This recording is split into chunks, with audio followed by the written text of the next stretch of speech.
નવરાત્રિમાં કુળદેવીને ખુશ કરવા માટે કેવી રીતે કરવા અને કુળદેવી ન ખબર હોય તો શું કરવું? વાલા ભક્તો, પવિત્ર મહિનો એટલે આસો મહિનો, અને એમાં સાથે સાથે નવરાત્રિ તો ચૈત્રી નવરાત્રિ આવે છે, એમાં પણ માં ભગવતીની આરાધના. આસો મહિનાની નવરાત્રિ આવે એટલે આપ બધા જ માના ભક્ત બની જાઓ છો. આમ તો એમ કીધું છે કે જીવન જ્યારે આપણું સર્જન થયું ને ત્યારથી માંડી અને અંત સુધી માના પરમ ભક્ત રહેવું જોઈએ. કારણ કે શક્તિ વિના ભગવાન શિવનું પણ નથી ચાલ્યું, તો આપણું શું ચાલે? ઉત્પત્તિ કરનાર એક શક્તિ છે. તમારા ઘરમાં જે છે, તમારી બહેન છે એ પણ શક્તિ સમાન છે, તમારી પત્ની છે એ પણ શક્તિ સમાન છે, તમારી માતા છે એ પણ શક્તિ સમાન છે. કારણ શું છે? સ્ત્રીને શક્તિ કેમ કહેવામાં આવે છે? કારણ કે સ્ત્રીના કેટલા જન્મ છે? પહેલો પોતે જન્મ લે એ જન્મ, બીજા નંબરમાં કોઈના પત્ની તરીકે જાય ત્યારે બીજો જન્મ, ત્રીજા નંબરમાં પોતાના દીકરાને જન્મ આપે ત્યારે ત્રીજો જન્મ થાય છે. આ રીતે એની એટલી બધી શક્તિ, કારણ કે એની સહનશીલતાની મૂર્તિ કીધી છે. તો એવી ભગવતી માં રાજરાજેશ્વરી માં ભગવતીને પ્રસન્ન કરવા માટે પહેલું તો કેવી રીતે પ્રસન્ન કરવા નવરાત્રિમાં, પહેલો પોઈન્ટ એ છે. નોંધ કરજો, નવરાત્રિ તમે બધા કરતા જશો.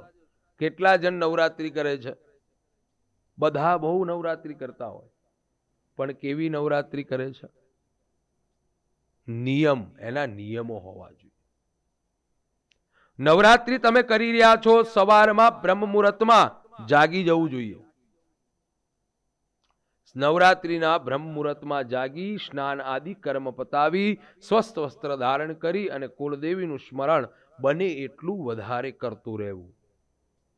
ત્યાર પછી બપોરના સમયમાં ભગવતીને જે પણ ફલાહાર અર્પણ કરો. ઘણા લોકો એકટાણા કરતા હોય છે, જમી શકો છો. એક ટાઈમ જમી અને પણ નવરાત્રિ થાય, પછી સાંજે પછી ફળનો જ આહાર લેવો જોઈએ. પણ અત્યારે તો બફવડા, પીઝા બધું થઈ ગયું ફરાળી. એ બધું ખોટું છે, એ બધું ન થાય. કેવલ એકટાણું કરી અને પણ કરી શકો છો. કેવલ ફલાહાર કરી, એકનો ફળનો આહાર કરી અને નવરાત્રિ કરી શકો છો. અને દેવીની આરાધના કરજો. જગતમાં તમામ પ્રકારના આદિ વ્યાધિ અને ઉપાધિ ચોક્કસ ટળી જાય છે. ખાસ નવરાત્રિના સમયમાં પ્રસન્ન કરવા માટે પહેલું આપણે પોતાના મનની એકાગ્રતા કરવા માટે તમારે ત્યાં દીપ પ્રાજ્વલ્ય કરજો. અખંડ દીપ જ્યોત, અખંડ જ્યોત. કારણ કે માં ભગવતી જ્યોતમાં સ્વરૂપે છે. અખંડ જ્યોત પ્રાજ્વલ્ય કરજો. માં ભગવતીને પ્રસન્ન કરવા માટે કુંભનું સ્થાપન કરજો. માં ભગવતીને પ્રસન્ન કરવા માટે ઓમ ઐમ હ્રીમ ક્લીમ ચામુંડા વિચે નમઃ આ 99 મંત્રના બને એટલા જાપ કરતા રહેજો. જંપા જાપ. કદાચ હરતા ફરતા ખેતરમાં, પાદરમાં, નગરમાં, શહેરમાં ગમે ત્યાં જાઓ, મનમાં એક જ ચિંતન જગદંબાનું શરૂ રહેવું જોઈએ. વાલા, તો તમારી ભગવતી પ્રસન્ન થઈ જશે. ઘણા લોકો એમ કે મહારાજ આટલું બધું કર્યું છતાં માં ભગવતી પ્રસન્ન થયા. અરે ભગવતી પ્રસન્ન થઈને રૂબરૂ સાક્ષાત્કાર દર્શન ના આપી દે? માં પ્રસન્ન કેવી રીતે થાય? ન ધારેલું કામ પરિપૂર્ણ થાય. સમજી લેવું કે માં તમારી ઉપર પ્રસન્ન થયા છે. તમારા ઘરમાં અનેક પ્રકારના કંકાસ રહેતા હોય, કકળાટ રહેતો હોય અને માં ભગવતીનું આવરણ થાય, ચોક્કસ આવરણ આ રીતે કરો એટલે થાય અને ઘરમાં શાંતિ અનુભૂતિ થવા લાગે. સમજી લેવું કે માં ભગવતી આપણા ઉપર પ્રસન્ન થયા છે. તમારા કદાચ અનેક દિવસોના કાર્યમાં અનસક્સેસતાઓ મળી હોય, સફળતાઓ હજારો મિલ સુધી દૂર પહોંચી ગઈ હોય અને કેવલ માની નજરથી એ સફળતાઓ તમને પ્રાપ્ત થવા લાગે, તો વાલા ભક્તો સમજી લેવું કે માં ભગવતી પ્રસન્ન થઈ અને આ નવરાત્રિના વ્રતનું ફળ તમને આપ્યું છે, આપે જ છે. ભગવતી અવશ્ય ફળ આપે. પ્રસન્ન કરવા માટે માં ભગવતીનું એક દીપ પ્રાજ્વલ્ય કરવું, કુંભનું સ્થાપન કરવું. સાથે સાથે ભગવતીને પ્રસન્ન કરવા માટે 9 દિવસ તમારે 9 દિવસમાં એક કન્યાને આપણે દાન કરો તો ઠીક છે, વસ્ત્રદાન, ફલનું દાન, પોતાને દક્ષિણા, યથાશક્તિ દ્રવ્ય દાન, આ પ્રમાણે દીકરીને બોલાવી પગ ધોઈ એક તિલક કરી અને આ પ્રમાણે દાન કરવામાં આવે. માં જગદંબા પ્રસન્ન થઈ જાય છે. અને એમાં બને ને તો 1 વર્ષની, 2 વર્ષની, 3 વર્ષની, 4 વર્ષની, એમ કરતા કરતા 9 વર્ષ સુધીની કન્યાને પૂજન કરી લેજો. માં ભગવતી પ્રસન્ન ચોક્કસ થશે. નવરાત્રિમાં પ્રસન્ન કરવા માટે બીજા નંબરમાં તમારે કુળદેવીને પ્રસન્ન કરવા માટે ઘરે રોજ પ્રતિદિન નિયમ પ્રમાણે પૂજા, સેવા અને આરતી કરવામાં આવે. માં ભગવતીને સુગંધિત પુષ્પ અર્પણ કરવામાં આવે. માતાજીને પ્રસન્ન જેવા ગુગલના ધૂપ કરવામાં આવે. માં ભગવતી પ્રસન્ન થાય છે. કદાચ તમને કુળદેવી ખબર નથી અને તમે એક વખત ચિંતન કરી આ વાત ખરેખર કોમેન્ટ ઘણી બધી મારા અનુસંધાને આવે છે, ઘણા બધાના ફોન હોય, બધાને હું જવાબ નથી આપતો, પણ 2 દિવસ પહેલા એક ભક્તનો ફોન હતો અને એને મને કીધું હતું કે મહારાજ, મને મારા કુળદેવીની ખબર નથી, મારે પૂજા તો ઘણી કરવી છે, પણ તમે જે કોઈ દેવીને માનતા હોય 99 મંત્રના 1.25 લાખ જપનું તમે અનુષ્ઠાન કરી લો. ચોક્કસ તમારા કુળદેવીની ખબર તમને પડશે. કદાચ આપ ન કરી શકો,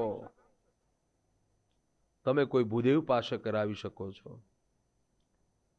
અને કદાચ તમારે ભગવતી કુળદેવીની ખ્યાલ નથી અને એક વખત સંકલ્પ કરો. આપણે એટલા માટે જ એવું આયોજન કર્યું છે, 9 દિવસ નવરાત્રિમાં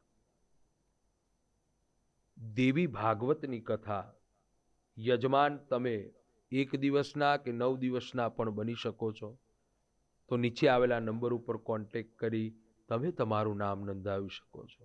સાથે સાથે ભગવતીને પ્રસન્ન કરવા માટે, માં જગદંબાઓને પ્રસન્ન કરવા માટે નવરાત્રિના પર્વમાં દેવી ભગવતીને પ્રસન્ન કરવા માટે દુર્ગા સપ્તસતી ચંડી પાઠ ભગવતીના સાનિધ્યમાં એ પણ કરવામાં આવશે. એમાં પણ યજમાન બનવું હોય તો નીચે આવેલા નંબર ઉપર આપ કોન્ટેક્ટ કરી શકો છો. સાથે સાથે આપણે વાત કરતા હતા કે પ્રસન્ન કરવા માટે મેં આપને ઉપચાર બતાવ્યા, પ્રસન્ન કરવા માટે તમને મેં રસ્તા બતાવ્યા. એ પ્રમાણે ભગવતીને પ્રસન્ન કરજો.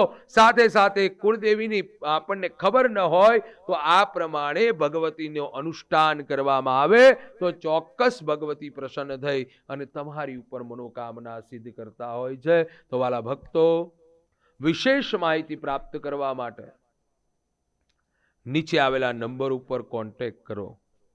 સાથે સાથે બીજી એક વાત એ છે કે કદાચ હું ફોન રિસીવ ન કરું, કથામાં હોય, પૂજામાં હોય, અનુષ્ઠાનમાં હોય, તો આપ તમારું નામ લખી જે પણ કામ છે એ લખી વોટ્સએપ કરશો તો યોગ્ય સમયે તમને પાછો ઉત્તર પ્રાપ્ત થઈ જશે. ઘણા લોકોને એમ થાય છે કે મારા જવાબ આપતા નથી, પણ કદાચ કથાના અનુસંધાને, કંઈક કામના અનુસંધાને હું બધાના ફોન રિસીવ નથી કરતો, એટલે માફી ચાહું છું. પણ તમારી જે કોઈ વાત હોય, જે કોઈ વિટમણા હોય, જે કોઈ તકલીફ હોય એ આપ રજૂઆત મેસેજ દ્વારા પણ કરી શકો છો. વિશેષ નવરાત્રિમાં અનેક પ્રકારની પૂજાઓ, વિશેષ પૂજાઓની માહિતી માટે નીચે આવેલા નંબર ઉપર કોન્ટેક્ટ કરો. રૂબરૂ મુલાકાત માટે એમાં બીજી વાત એક એ છે કે નવરાત્રિના 9 દિવસ, આમ 10 દિવસ, આ વખતે 3 ત્રીજું નોરતામાં 2 ત્રીજા નોરતા છે. નવરાત્રિ ત્રીજી 2, 3 બતાવ્યા છે.